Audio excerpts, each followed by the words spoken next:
Hello and welcome to Stories and Lessons. This is Tim Winnicky with Empowered Change Counseling and Education, and this is our 13th episode. Thank you so much for staying with us this long. If you're new, welcome to the stories. I hope you find them useful. I hope you get some lessons, and if nothing else, I hope you're entertained.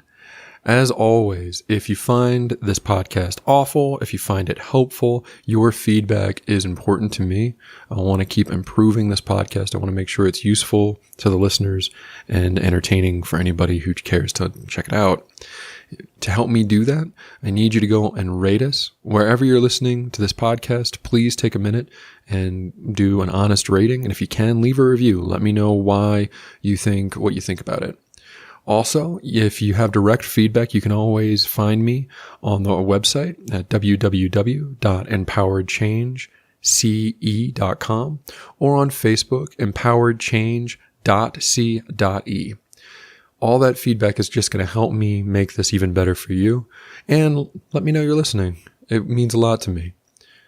In today's episode, I want to pick back up on where I was with my journey through advocacy. So if you listen to our episode 7, I talked about what got me into working with survivors of sexual assault. It was a lot of anger at the situation, a lot of anger at a perceived insult.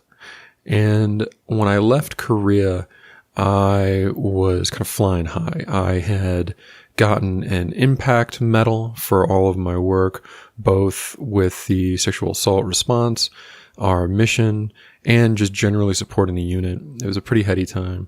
I got promoted early.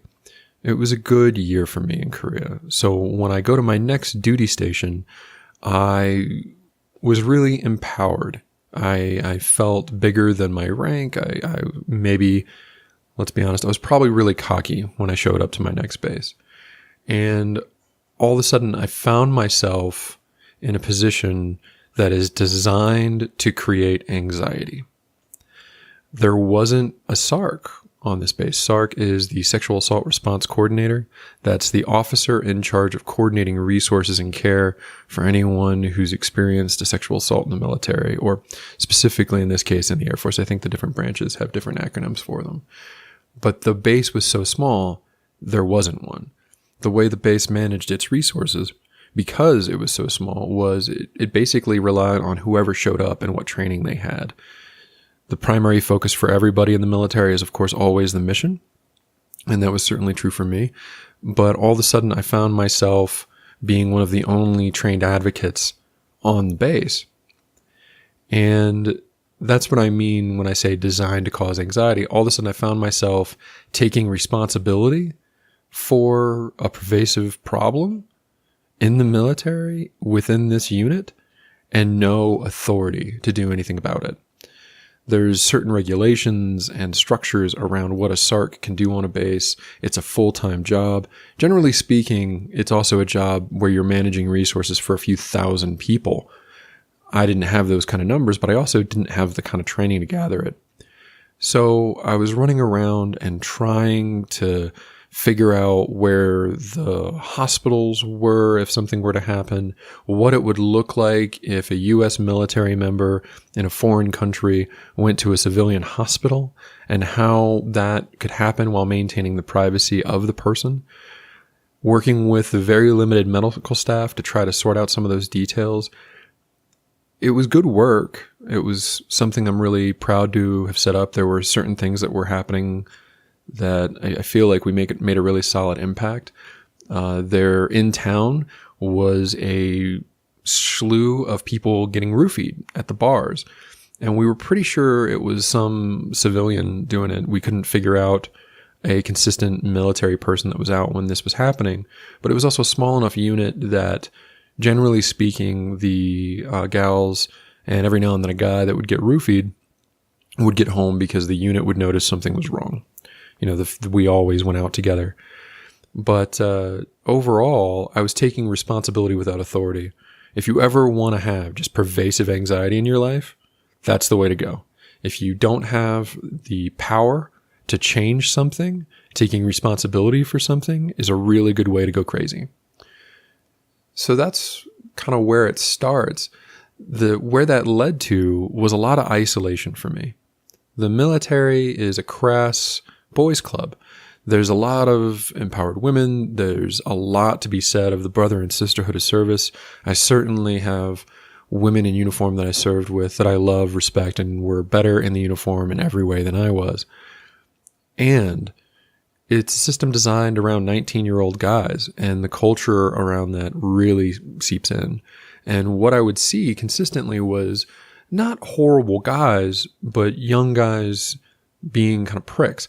They would be talking about a video game or, what they ate for lunch, and a woman would walk up in uniform and all of a sudden the subject would change to who they were trying to sleep with, a really crass, offensive joke, or just something else kind of designed, not by intention, but by instinct, to test the women walking in to make sure that the men's club wouldn't be impacted.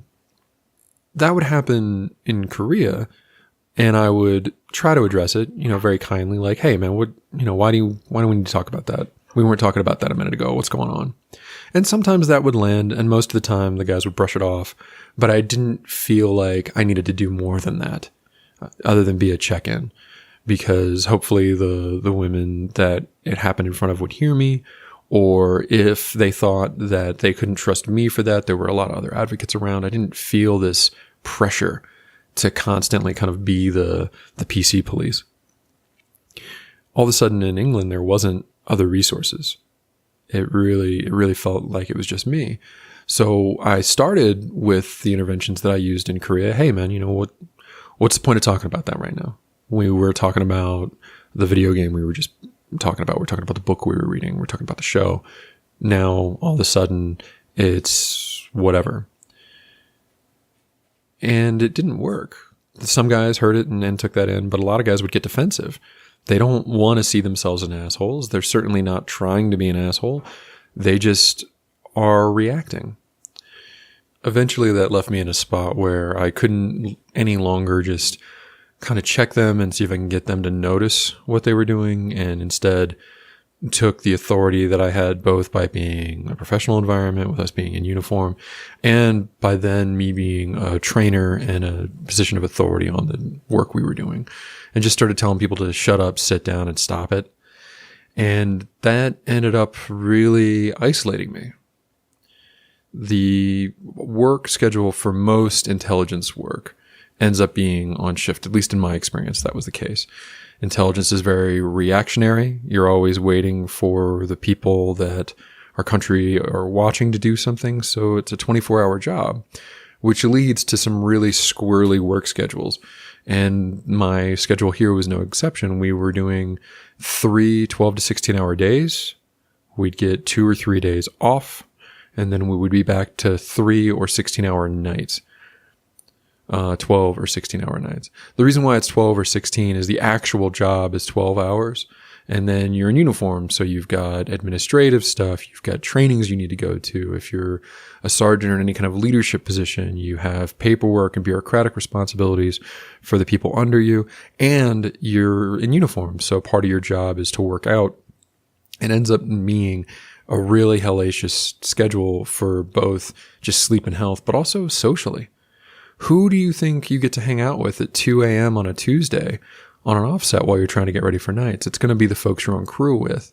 And by taking that hardline stance, it really put me in a place where I wasn't getting invited out socially anymore. People weren't interested in hanging out with me outside of uniform.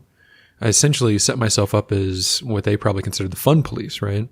Are you going to take somebody to a bar who just barked at you about telling a TNA joke at work? No.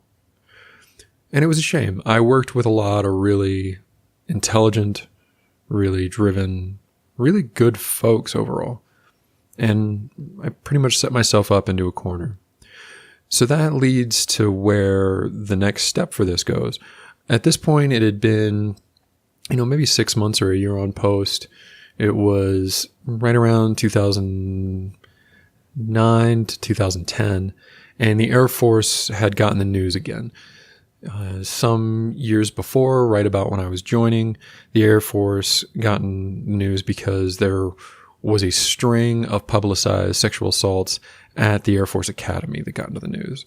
And that's what led to the death by PowerPoint from the leadership, where all of a sudden every member of the Air Force had to watch and receive a PowerPoint telling us why sexual assault was wrong, which I talked about in episode 7. And I'm not mad at the leadership for that. That's the only way to really get information out to a force that large, but it wasn't effective for what they were trying to do.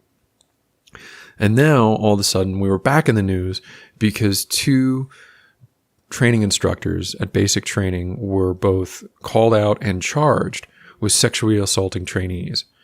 And rightfully so, that outraged the public, but it also outraged a lot of people in uniform. The position of the drill instructor, the position of the people that mold our service members is a sacred one. There's no bigger trust in the military than molding the future of that force. And the men that were caught sexually assaulting their trainees did more than just fail at their job. They broke that trust. And it lit a fire in the force. People were upset. People were embarrassed. And it's not because this wasn't happening before. It's because most people didn't know. And so it got public attention, it got the Air Force's attention, and it got the leadership's attention. And what they did is they did what good leadership does. They went and found experts to find out what the hell they should do about it. And what they decided on was to launch a massive bystander intervention program. Now, the reason why they chose that is because it's one of the only effective prevention models that has got any data behind it around the country. It got started on a few college campuses, and at this time, it had already been integrated into the Marine leadership course for their sergeants of all places. And they decided that they were going to both hire people to implement it and train it, and then it was going to be mandatory over the course of 2 years for every single airman to go through this training and intervention. That meant they needed a lot of trainers. The way that it primarily went was those SARC officers on bases were going to be responsible for doing the training. I was at a remote post. There was no officer. So my unit sent me to go get this training. And I was really excited about it.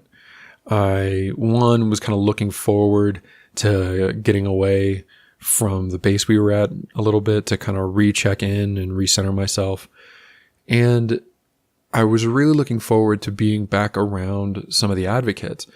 Part of why I felt so isolated is in Korea, there were a lot of advocates. There were a lot of people around, and I had one of my best friends teaching English in the country. So I had people to talk to, I had people to connect with, and I'd lost a bit of that by my actions at this base. And I was exhausted by the crisis work. As an advocate, I never got to see the end of the story. I never got to see people get better. I got to see them when they were struggling the most. And then I wasn't the solution. I wasn't the person that helped them. I was the person that got them to the help they needed. So while that was wonderful and powerful work, it also just started to really wear on me. And here was an opportunity to start making it so these things stopped happening. And that was really hopeful for me. So I show up and I've got this perspective of like, finally, we're going to talk about prevention. We're going to talk about how we can educate women on how to be safe from men.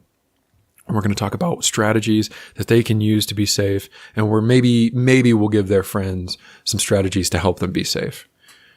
And that's where I see most men come to this kind of work. They come at it with this idea that women just don't know what to do to be safe from men. It's not a good one. And here's what happened. So I show up to this training. There's 25 or 30 of us. And there's 3 people at the front of the room, a few PhDs, that are training this material. They're training us on how to educate the Air Force. And each and every person that's up front has more than 10 years of experience, both in doing education, but also policy work on a state, national level, and advisory work for the military. So a powerful, informed, dedicated group of people up front. I look around me in the room. It's me, who has just barely found out they're going to be a sergeant, and mostly officers and highly paid civilians. There's like 2 other enlisted folks in the room, but otherwise it's all the Sarks from all across the continent that we were on. And I felt a little out of place, a little intimidated, but I was excited to be there and I was ready to take it on. I had already decided I had responsibility for some of this stuff where I was serving. Maybe this would give me some of the authority to do something about it, right? So I'm ready, I'm willing, I'm excited, and the first trainer gets up and he walks to the front of the room and he grabs a marker in front of the whiteboard and he says, "All right, fellas, it's 11 o'clock at night. You're the last person to leave your work. What do you do to get home safe?" About a fourth of the room are guys. And we all kind of look at each other. One guy kind of stumbles out, I make sure that I've got my keys with me so I can just get in my car and go. And then another guy goes, I've never once thought about that in my life. I would just get in my car and I would go home and it wouldn't occur to me that I might not be safe. And the trainer goes, "All right, man, thank you all. That's a really honest answer. I really appreciate that. All right, ladies, let's go." And he proceeded to fill 3 classroom-sized whiteboards with what these 20 women do on a given night to be safe. They go on for 15 minutes, just listing action after action, plan after plan of things that they do regularly to stay safe. And I'm just dumbfounded. I'm just sitting there in my chair. I had no idea that was the experience of women. I had no idea that they were so aware of it already. And it really kind of shook me on what I thought I was there to learn. And when he gets done, he looks around and he says, "The reason why prevention doesn't look like helping women be safer is because women have been educated on how to be safe since the first time someone in their family noticed a man noticing them." And to give you an idea on when that is, the average age from what data we collected is 5. Women have had it ingrained both explicitly and non-explicitly that it's their responsibility to maintain their own safety, and they are hyper aware of that responsibility. Instead, what we're going to talk about and what you're going to train on is how to get other people engaged. 60% of all violent crime, of which sexual assault counts, happens in front of witnesses. If we can get just one of the people that witness the buildup to these things that happen and get them to step in, we can stop a significant portion of the pain that's going on. And that locked me in. I was ready to go. I was excited. And I think I was coming at it with the kind of vigor of a convert. I was really upset that I had been so wrong in how I was coming at the problem. That led to spending the rest of my Air Force career training people, 5 to 25 people at a time, on what to do to help their brothers and sisters in arms, what to do to stop the men that were convincing everybody that all men were rapists, and what to do to help empower themselves and their friends to be safe. And I would joke that it was my favorite job ever. My job was to convince people to punch rapists. The irony of that is the way that those trainings would generally go is once I got a room full of guys to check in and recognize that there were times that they could notice something and maybe have an obligation to stop it, they're military guys. They're like, "All right, cool. I go punch the guy, beat the hell out of him." "Well, you're going to go to jail, man. That's not a good idea. What about going to the bouncer at the bar? What about going to her friends? What about getting one of your females that you're out with to go check in with the girl and then back her up if the guy tries to get squirrely?" It was a good time. I really loved that job. I still love that kind of education. It's a lot of fun to give people tools that they need out in the world. But the next thing it did for me was I'd been doing this work now for 2 years. I'd been an advocate. And what that meant was I kept hearing stories from people I cared about, stories from people I loved and still love, tell me their story. Mostly women, but some men told me about how they were hurt, how they were assaulted, how they were brutalized by somebody in their life. And in my experience, it's been all men as perpetrators. That is not to say that women can't be perpetrators. It's just to say that it's fairly rare when it comes to sexual abuse. And to this point, every time that it happened, I had this instinct of being protective, of wanting to make my loved ones safe, of wanting to help them not be in a position where that happens to them again. And part of me every time wanted to start to break down and problem solve. I don't know where this person is that did this to you. I can't get to them, and hurting them, while it'll feel great, won't make you safe. What can we do to make you safe? What can we do to make sure this never happens to you again? And I didn't know. I didn't know that had been, especially the women's experience, their whole life, where they'd been aware of it, where they'd been trying to be safe, where they'd been taking actions. And maybe they did something where they knew that it was not the safest way to be, but does that make it their fault? Does that make it the responsibility of the women for the man's behavior? No. No, it doesn't. And I know that it made it so that some of the people I loved didn't get what they needed from me when they told me their story. What they needed from me was someone to hear them, someone to believe them, and someone to let them know they're still loved, that despite this thing happening to them, it didn't change what I thought about them, that it didn't make them dirty, it didn't make them unwanted, it didn't make them broken. And it all kind of clicked into place with that gentleman at a whiteboard with a woman in a room detailing everything they do to be safe. So the lesson that I hope you take from this story is MeToo is happening, and it's not going anywhere. These conversations are going to happen in the world. So many of my clients are coming in and either struggling with how to tell their story or how to hear a loved one's story for the first time. I've spoken with people that have been married for 15 years and they didn't know their partner had a story about being assaulted. And the first instinct, the natural instinct for almost every man, is to protect them, is this vicious anger at the world, at the situation, and this desire and need to make their loved ones safe. And that's natural. I still have it. It still comes up every time someone I care about tells me their story. It's just not helpful in that moment. It's not going to accomplish what you want it to. Instead, be there and be ready to listen. And it's hard. It's hard to hold that. But remember, this isn't happening to you. It's your loved one trusting you. It's your loved one bringing you in and letting you know what's happened in their world.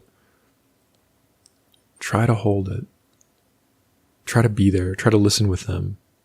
And sure, you're gonna be angry. But don't be angry at them for what someone did to them. Show them that you still love them. Show them that you care. And be there with it.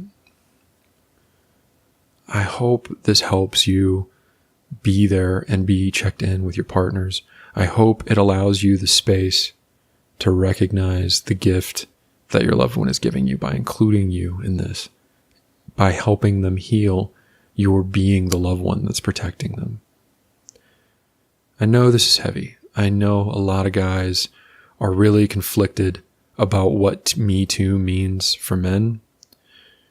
I know it's heavy, and this isn't going to be the last time I talk about this here. I've been sitting on a lot of these stories because I didn't know how to bring them forth that was going to be productive. I hope this has been.